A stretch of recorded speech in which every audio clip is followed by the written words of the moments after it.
میں نے گھڑی میں وقت دیکھا، 2:40 ہو چکے تھے۔ عامر کے آنے میں 5 منٹ ہی باقی تھے۔ پھر میں نے ایک نگاہ کھانے کی میز پر ڈالی۔ ہر چیز تیار اور مکمل تھی، بالکل میری ذات کی طرح۔ صاف ستھری خوبصورت میز، نفیس اور قیمتی برتن، ہر چیز سے قابلیت جھلک رہی تھی جو میری ذات کا خاصہ بھی ہے۔ کھانے کی میز کے بعد میں نے ایک نگاہ خود پر ڈالی۔ میں خود بھی مونگیا رنگ کے لباس میں نہا دھو کے ہلکا میک اپ کر کے بہت خوبصورت لگ رہی ہوں۔ جمعے کے دن عامر کھانا گھر میں کھاتے ہیں، اسی لیے میں نے کھانے پر خاص اہتمام کر رکھا ہے۔ ایک ایک چیز پر میں توجہ دیتی ہوں۔ میرا چھوٹا سا گھر میری خوبصورت اور بہت بڑی سی جنت ہے جس سے مجھے بہت پیار ہے۔ ہر سمجھدار عورت کو اپنے گھر سے محبت ہوتی ہے، لیکن ان عورتوں کو کچھ زیادہ ہی ہوتی ہے جو بہت محنت اور جدوجہد کے بعد اپنا گھر بناتی ہیں، اور میرا شمار بھی انہی عورتوں میں ہوتا ہے۔ عامر میری پھوپھی ذات بھی ہے۔ شادی کے فوراً بعد ہی عامر نے میرے مشورے سے اپنی تنخواہ کے ایک بڑے حصے کی کمیٹی ڈال لی تھی۔ پورا مہینہ کھینچ کر گزارا کرنا پڑتا تھا۔ میں نے تب کپڑے بنوانا تو چھوڑ ہی دیے تھے۔ ویسے بھی ہر چیز میں بحث، اور تب جب کمیٹی نکلی میں نے اپنے زیور بیچے اور باقی کمیٹی اور عامر کے بینک بیلنس سے ہمارا خوبصورت سا گھر بنا۔ تبھی تو مجھے اپنے گھر سے بہت زیادہ محبت ہے۔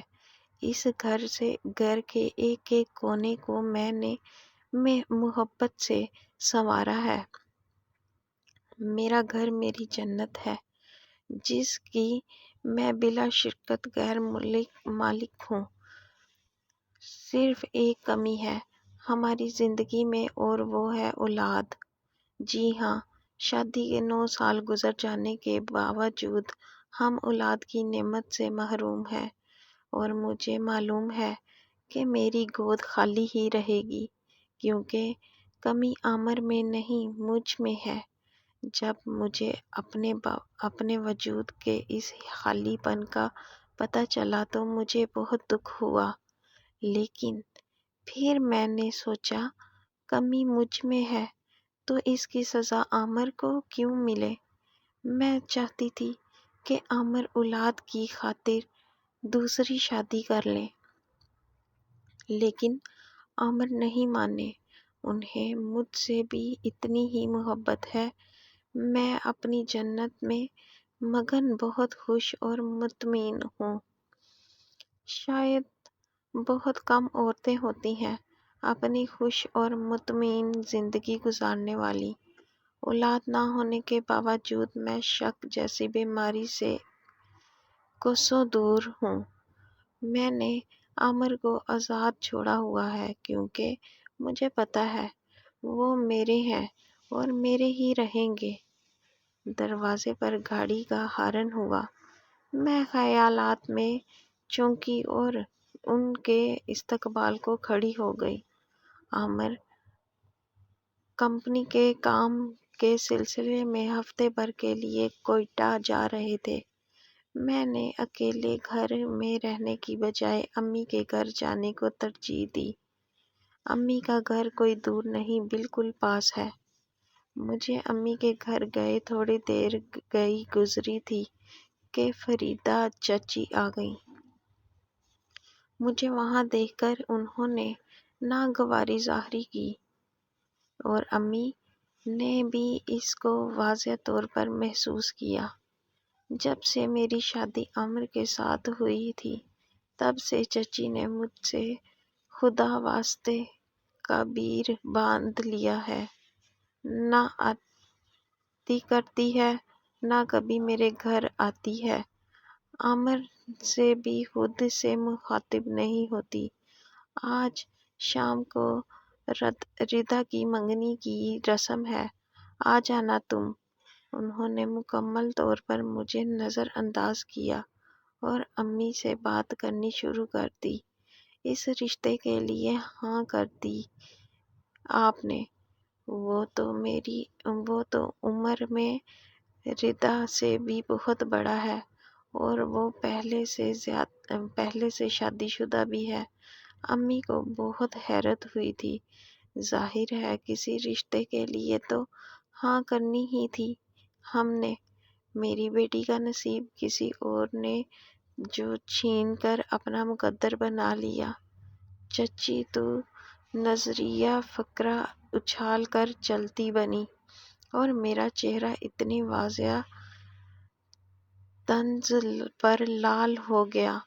میری جنت اور خوشگوار زندگی سے جلنے والی بھی کچھ لوگ ہیں اور ان میں میری یہ چچی فریدہ بھی شامل ہے۔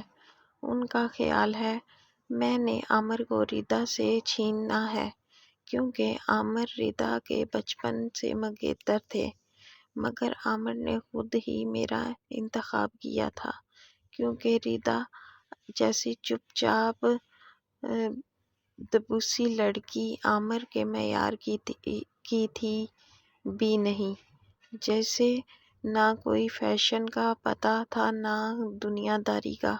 تعلیم FA تک حاصل کی تھی اور دوسری طرف میں تھی MAc کیمسٹری، نصابی اور غیر نصابی سرگرمیوں میں بڑھ چڑھ کر حصہ لینے والی، اپنے کالج کی بہترین مقررہ گفتگو میں مقابلہ کو لاجواب کر دینے والی، فیشن کی دل زدہ اور اسٹائلش ماریہ احمد۔ ردا تو میرا پاسکو بھی نہیں تھی۔ جب مجھے اس حقیقت کا پتہ چلا تو ردا اور عامر کی بچپن سے بات طے ہے تو میری عجیب سی کیفیت تھی۔ عامر کی جوڑی میرے ساتھ پرفیکٹ ہوتی، ردا بیچاری کہاں اس کے ساتھ چل سکتی تھی، اور اسی بات کا احساس میں نے عامر کو بھی دلایا کہ اپنی مرضی اور معیار کا جیون ساتھی منتخب کرنا ان کا حق ہے۔ میں نے کون سا ان سے کہا تھا کہ ردا کو چھوڑ کر مجھے اپنا لیں؟ وہ تو انہوں نے خود ہی میرا انتخاب کیا اور میں ان کو اپنے معیار کی لگتی تھی۔ جس طرح عامر شاندار اور مکمل تھے اسی طرح میں بھی، اور ایک طرح سے یہ ردا کے حق میں بہت اچھا ہوا تھا۔ عامر کا جس طرح کا مزاج اور طبیعت تھی وہ ردا کے ساتھ خوش نہ رہ پاتے اور نہ ہی اسے رکھ پاتے، پھر ردا کی کیا زندگی ہوتی؟ اور میری تو بات ہی الگ تھی۔ میرے ساتھ تو عامر کی دوستی تھی، ہم ایک جیسے تھے، ایک دوسرے کے ہم مزاج۔ جب عامر نے ردا کو چھوڑ کر میرا انتخاب کیا تو چچی میری دشمن ہو گئی۔ ان کو لگتا تھا میں نے ردا کا حق پر ڈاکہ ڈالا ہے اور اس کا نصیب چھینا ہے۔ کیا نصیب اتنا آسان ہوتا ہے؟ اب اگر ان کی بیٹی کے نصیب میں عامر نہیں تھا تو اس میں میرا کیا قصور؟ یہ تو خدا کی دین ہے، جسے چاہے عطا کرے۔ حالانکہ جب مجھے اپنی ماں نہ بن سکنے کا علم ہوا تو میں نے بہت نیک نیتی سے کوشش کی تھی کہ عامر دوسری شادی کر لے، اور میری اس وقت دل میں ردا تھی۔ میں چاہتی تھی کہ عامر کو شادی کے لیے منا کر میں ردا کا نام لوں گی تو عامر شادی کے لیے مانے ہی نہیں اور میری ساری کوششیں بیکار چلے گئیں۔ یہ تو چچی کی جاہلانہ سوچ ہے جو ردا کی اب تک شادی نہ ہو سکنے کا الزام بھی مجھے ہی دیتی ہے۔ اب اگر ان کی بیٹی میں کوئی گن ہی نہیں یا کوئی خوبی نہیں تو اس میں میرا کیا قصور؟ اور اس لیے عامر نے اسے چھوڑ کر میرا انتخاب کیا۔ لیکن اپنے گریبان میں کوئی جھانکتا نہیں۔ وہ بھی دسمبر کی ایک سرد شام تھی۔ ردا کی شادی کو 3 ماہ گزر چکے تھے۔ میں نے اس کی شادی میں غیروں کی طرح شرکت کی تھی۔ ظاہر ہے مجھے بلایا بھی تو غیروں کی طرح ہی تھا۔ عابد، اس کا شوہر، عام سی شکل و صورت کا مالک تھا۔ خود ردا کون سی حور پری تھی، اس کے حساب سے تو ٹھیک تھا۔ ویسے بھی اس کی عمر نکلتی جا رہی تھی۔ اب ہر کسی کا نصیب میرے جیسا تو نہیں ہوتا، نہ کہ شادی بھی وقت پر ہو جائے، شوہر بھی خوبصورت اور پڑھا لکھا ہو اور ہر لحاظ سے مکمل اور اچھی جاب پر ہو اور گھر بھی جنت جیسا ہو۔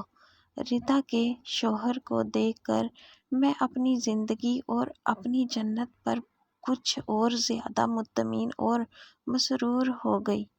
مجھے خود پر فخر ہوا تھا۔ عامر آج کل پھر کوئٹہ کے دورے پر تھے۔ پچھلے چند ماہ سے ان کے کوئٹہ کے چکر کچھ زیادہ ہی بڑھ گئے تھے۔ اس لیے میں نے اب امی کے گھر جانے کی بجائے خود ہی گھر میں رہنے کی ترجیح دی۔ لینڈ لائن کی گھنٹی بجی۔ میں نے نمبر دیکھا، عامر کا تھا۔ شاید اپنے آنے کی اطلاع دینا چاہتے ہوں گے۔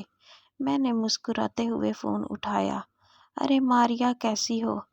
ایک خوشخبری سنو میری۔ ہیلو کے جواب میں وہ چہکتی ہوئی آواز میں بولے تو میری مسکراہٹ گہری ہو گئی۔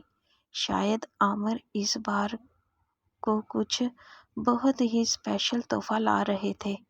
جی سنائیں، میں سن رہی ہوں۔ اور میں واقعی ان کی بات سننے کے لیے بہت زیادہ ایکسائٹڈ تھی۔ میں باپ بننے والا ہوں۔ ماریا، ان کی آواز میں پہلے سے بھی زیادہ خوشی تھی۔ ریسیور پر میرے ہاتھ کی گرفت مضبوط ہو گئی۔ کیا مطلب؟ میرے منہ سے نکلا۔ ماریا، میں تمہیں فون پر بتانا نہیں چاہتا لیکن مجبوری بن گئی ہے۔ میں نے یہاں 3 ماہ پہلے زرمینہ سے نکاح کر لیا تھا۔ زرمینہ بہت اچھی لڑکی ہے۔ اس نے مجھے مجبور کیا اور احساس دلایا کہ اولاد زندگی میں کتنی ضروری ہے۔ میں نے سوچا کہ تم بھی اپنی جگہ خوش اور مطمئن ہو تو ایسے ہی چلنے دوں، لیکن اب مجھے زرمینہ نے خوشخبری سنا دی ہے تو میں اسے لے کر آ رہا ہوں اپنے گھر۔ تم سن رہی ہو؟ ماریا، جی ہاں، اور گھر کو اچھے سے سجانا، ہر چیز بالکل پرفیکٹ ہونی چاہیے۔ آخر وہ پہلی بار اپنے گھر آ رہی ہے اور جو پچھلی سالگرہ پر میں نے کنگن دیے تھے وہ پالش کروا لینا زرمینہ کے لیے۔ اتنی بڑی خوشخبری اور پہلی بار گھر آنے پر کوئی گفٹ ہونا چاہیے۔ ماریا، تم بالکل چپ ہو۔ کیا تمہیں میرا باپ بننے کا سن کر خوشی نہیں ہوئی؟ تم بھی تو ایسا ہی چاہتی تھی۔ انہیں میری خاموشی کا آخر احساس ہو ہی گیا۔ میں نے خاموشی سے ریسیور رکھ دیا۔ ہاں، میں ایسا چاہتی تھی، لیکن ردا کے ساتھ، کیونکہ میں جانتی تھی کہ وہ بے زر سی لڑکی میری جنت میں دخل نہیں دے گی۔ اس آنے والی سے مجھے کسی اچھائی کی امید نہیں تھی۔ آنے سے پہلے ہی یہ اس کا اپنا گھر تھا اور میں کہاں تھی؟ شاید کہیں نہیں۔ میں جانتی تھی کہ اولاد کی کمی یہ قدم اٹھانے پر مجبور کر دے گی، اسی لیے میں چاہتی تھی کہ عامر ردا سے شادی کرے تاکہ دوسری عورت آنے کے باوجود میری جنت میری ہی رہے، لیکن میری ساری چالیں مجھ پر الٹ گئیں۔ میری خوبصورت جنت جہنم میں بدل چکی تھی۔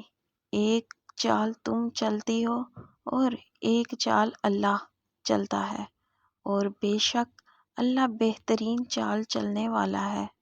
میں نے برسوں پہلے جو کسی کو چھینا تھا، ہاں میں نے تو ردا سے صرف عامر کو چھینا، اور آج آنے والی مجھ سے عامر کے ساتھ میری محنت اور محبت سے بنا گھر اور میری جنت چھین رہی تھی۔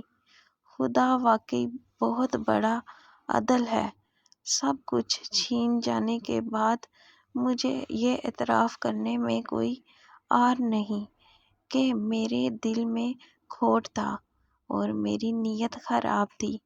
میں خالی دل، خالی ہاتھ کسی کی جنت اور اپنی جہنم سے نکل آئی کہ جلد بدیر مجھے یہاں سے بے دخل ہونا